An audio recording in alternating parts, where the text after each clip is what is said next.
How can I tell the difference between connection and chemistry? Okay, so I think chemistry, and I'm going to give you this my own interpretation. I think chemistry is what we feel when we see each other. Oh, that guy is hot. Oh, that babe is hot. Oh, look at her. Look at her lips. Look at her hips. That's Oh, I really like. Look at her skin. Her hair is beautiful. His chest is wonderful. And that immediate spark that we get when they say, "Oh, it's love at first sight." For me, that's what I would call chemistry. But connection is different. Connection is that there's something about you. And I've met people like that. I just look into their eyes and there's something about them that I connect with. And it's now that I realize that maybe it's my pain connecting with their pain. Yes, because that happens a lot, right? And we don't know it. And so connection is from that deeper place where there's something, so I will use pain. There's a pain that I have or trauma that I have that is bonding me with you as well. And most likely is also bonding me to the trauma that you have. That could be a connection that could either go, awry, or can be a positive one if you guys work through it together. So for me, connection is deeper. We're able to speak our truths. We're able to come correct. We're able to be authentic with each other. We're able to be each other's safe spaces. We're able to say, look, this is what you did. This thing you just did is complete nonsense. And the other person is not feeling bad because they know that I got them and they got me too. So for me, that's connection. Chemistry is just the way you look. And oh, I'm starting to imagine all kinds of things in my head about the things that we can possibly do just because I see you a particular way. Chemistry doesn't last long, but connection does. It is widely said that men are more logical than women. I believe it could be both ways, but how does this affect the dynamics of communication in a relationship?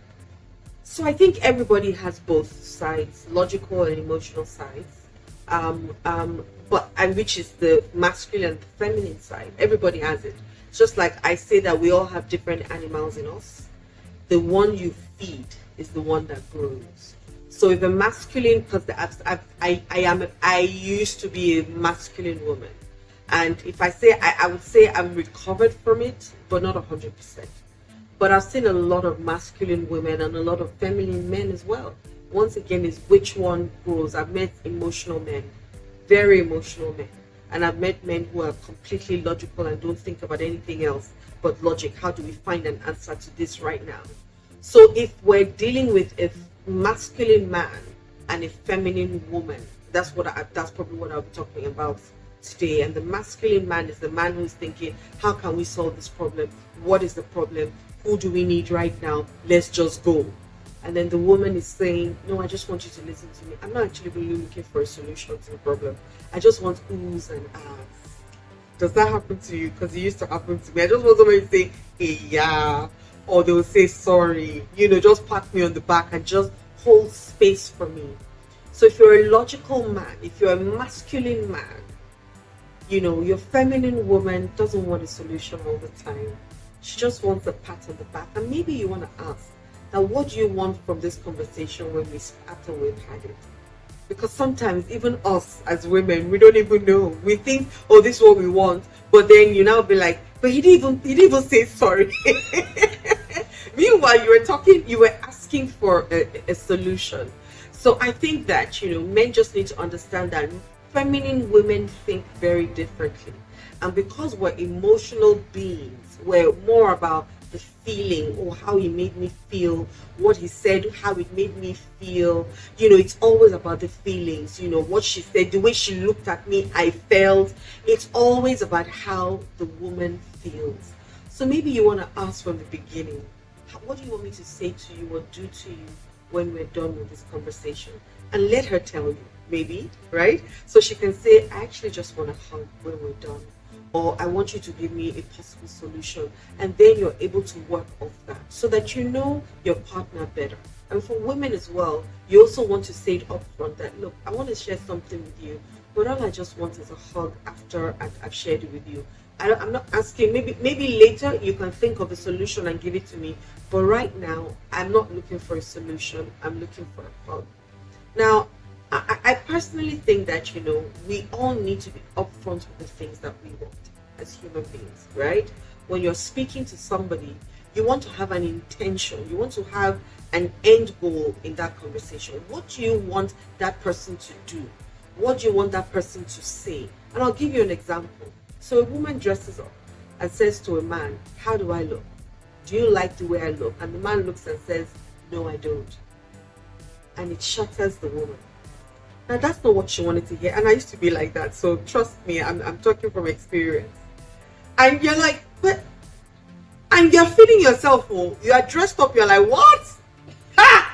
God made me double today. You know, God gave me an extra, and that's my daughter laughing in the background. God gave me an extra layer of fineness. And then you stand in front of your man and you're saying, how do I look? Do I look nice? And the man says, no, I don't like your skits, or I don't like that hair. You're going to be deflated. So I'm going to teach you something today. Rather than asking, do you like the way I look?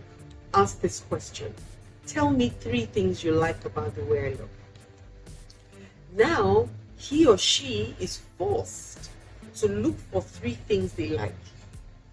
Now, because as human beings, we're so used to seeing the things we don't like first.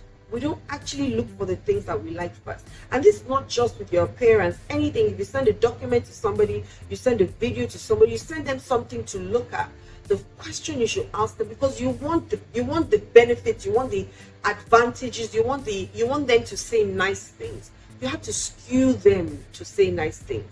So it will be, tell me 3 things you like about the way I look. And then he looks at you and he says, oh, I like your shoes. Okay. I like your glasses. Okay. I like I like your dress. Okay. Now, if you really want to know whether there's anything you can change, you can then ask, give me 2 things you think that I can do better to make my look go to the next level. And guess what? They'll then say, oh, I think maybe if you pack your hair on one side, ooh, it will look nice. Now, everything that they're saying is positive. Nothing is negative, right?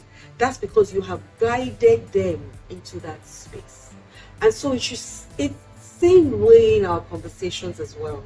You know, it has to be that most of the times we're confronting people, we're putting their back up against the wall and saying, oh, you did this, you always do this, you never do this. And it's not true. And once you say that to any human being, whether a man or a woman, their back is going to be against the wall immediately, and they're going to be looking for how to defend themselves. So they're not even listening to you anymore. They're just looking for an answer in their head on how to answer you, to say, no, I don't always do this. And that conversation is definitely going downhill. So and this is for both man and woman, because once again, we have both sides. Okay. So I would personally say, when we're communicating, whether logic or emotion, we should be upfront with what we want at the end of it. So you can even start off a conversation by saying, look, what I want to say to you right now, at the end of this conversation, is going to make us closer, it's going to make us friendlier, and it will make us know each other better. Do you agree to it? You know, and allow the person to say yes or no. And then you then go straight into telling the person what you love about the person. Yes, what I love about you is, what I admire about you is, what I respect about you is, before you then say, oh, I need your support in something. Now, can you see, none of it was blameful, none of it is about the other person, it's all about you, right? So communicating is first we need to understand, yes, okay, so men are very this way, women are very this way. However, women now have become very masculine.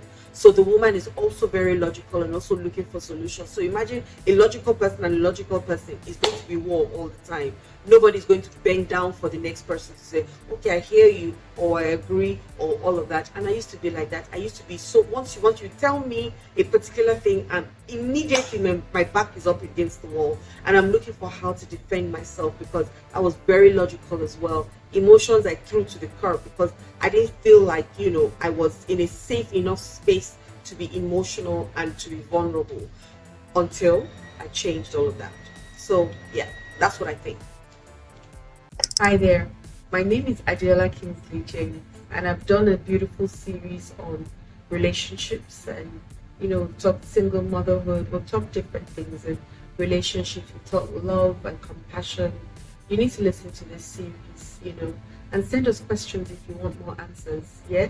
I would love for you to subscribe, please, so that you can get the videos easily and every week. And please also click the notification bell as well, so that you get them as they drop. Okay? Have a wonderful day, and I hope this series really does help you. Once again, my name is Adiola. Love and light.